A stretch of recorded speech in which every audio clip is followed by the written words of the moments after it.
Economists have been sounding the alarm this week, warning rents are set to spike as property tax incentives are wound back in the federal budget. There will be a focus on savings over cash handouts, but it's Labor's broken promises on property taxes that could come back to bite. Most ambitious Australian agenda on housing that a government has had in this country for 70 years.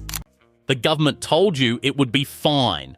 They stood at the podium on budget night and promised that their sweeping new property tax changes would reduce rents by, and I quote, less than $2 a week. Well, welcome to the real world. Right now, Melbourne rental listings have already plummeted by 17%. Rents are surging. Clearance rates have collapsed to their lowest levels since the COVID lockdowns. And the landlords? They aren't just complaining, they are packing up and leaving. We are witnessing the beginning of the great landlord exodus.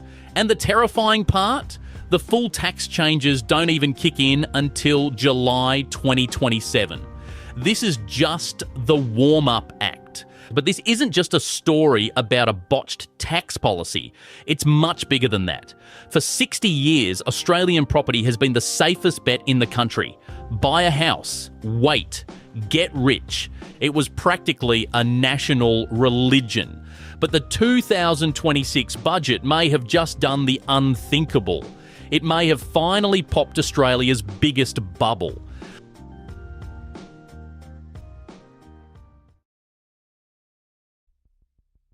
Angus Taylor used to call you Sneaky Jim. I mean, you are, aren't you, with this?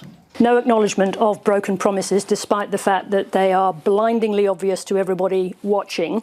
Breaking ironclad election promises so blatantly, you must have spent a long time calculating the consequences. When did you decide that the rewards outweighed the risks? Now that the lie has been confirmed, will you apologise to the Australian public?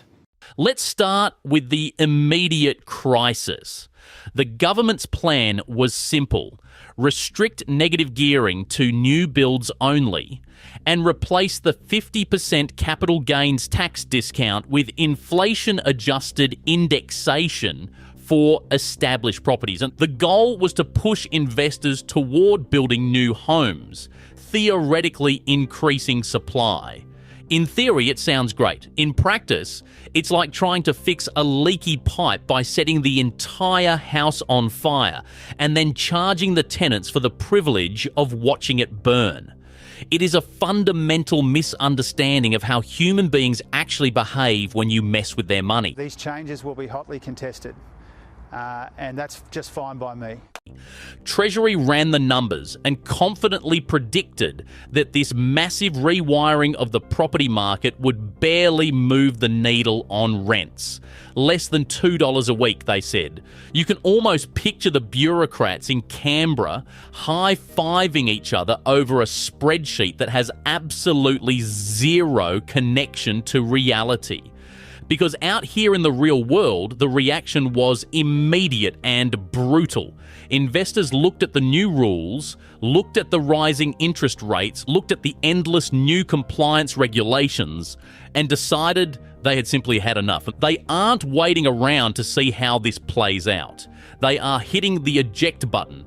Data from the ground shows that 90% of the landlords currently selling are doing so for a profit. These aren't distressed sales. These are deliberate, calculated exits. They are cashing out while the getting is good, before the new rules fully bite. And every time one of those established investment properties is sold to an owner-occupier, one more rental property vanishes from the market. That's why Melbourne listings are down 17% year on year. It's basic math. If you remove the incentive to hold established rental properties, people will stop holding them. Look, the rules of the game are changing faster than most people realise. If you're relying on the old playbook, you are going to get left behind. That's exactly why we created the Outback Crisis community.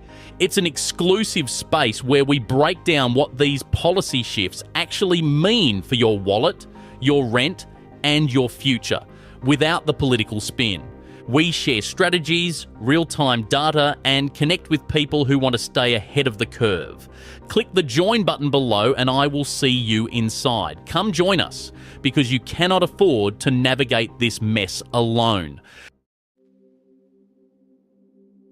Can you rule out any changes to negative gearing and capital gains tax Yes. setting? How hard is it for the 50th time? Now let's zoom out, because the rental crisis is just the symptom. The disease is the end of the Australian property supercycle. For decades, the strategy was foolproof. You bought a property, negatively geared it to reduce your tax bill, and waited for the capital gains to roll in. The government essentially subsidised your wealth creation. It was a beautiful system, provided you were already inside it, but the 2026 budget didn't just tweak the rules, it fundamentally altered the psychology of the market. AMP's chief economist recently released an analysis that should send shivers down the spine of every property bull in the country. National average home prices were flat in May. Capital city prices actually fell by 0.1%, their second consecutive monthly drop.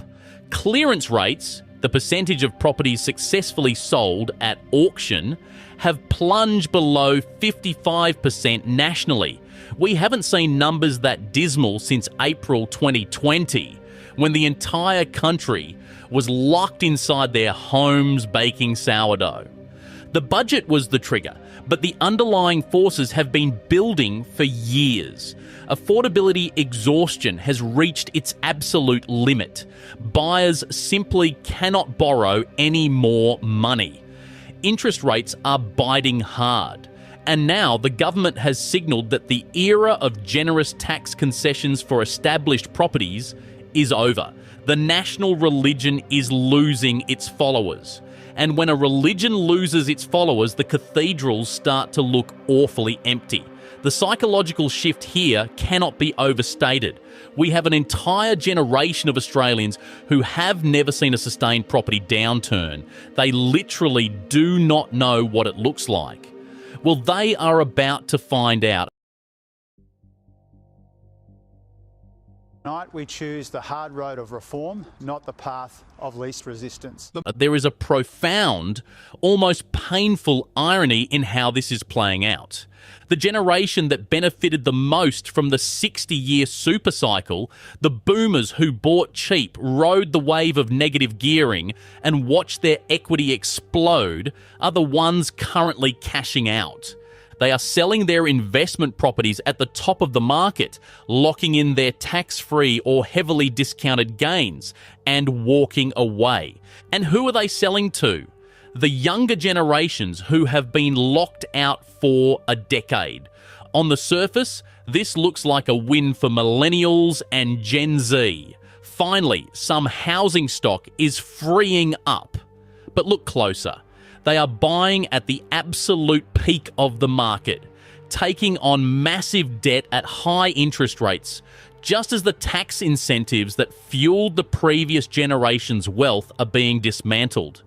It's like arriving at an all-you-can-eat buffet just as the kitchen closes, but you still have to pay full price for the scraps left on the table.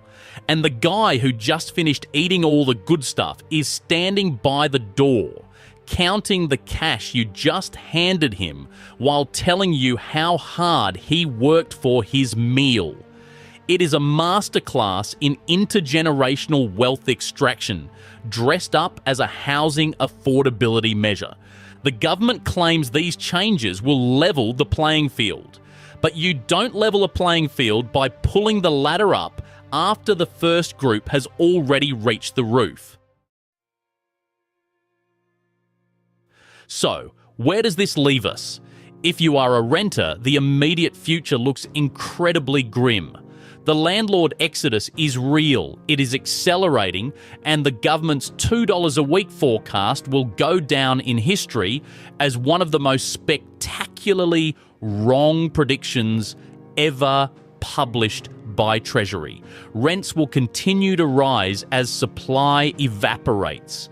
If you are an investor, the old playbook is dead. The new build advantage is already being swallowed up by builders raising their prices to capture the captive demand. And if you are an everyday Australian just trying to buy a home, you are stepping into a market that is fundamentally shifting. The super cycle is ending. The days of guaranteed, government-subsidised capital growth are over. The 2026 budget didn't just flip property investing overnight. It forced an entire nation to wake up from a 60-year dream. The bubble hasn't burst with a dramatic explosion. It's deflating slowly and painfully while the politicians tell us everything is fine. But the numbers don't lie. The landlords are leaving. The prices are stalling. And the real world is finally catching up with Canberra. Let me know what you think in the comments section below. And before you do that, don't forget to hit that like and notification button so you don't miss any of our future videos. And to see more of our latest Australian investigation, watch this video next.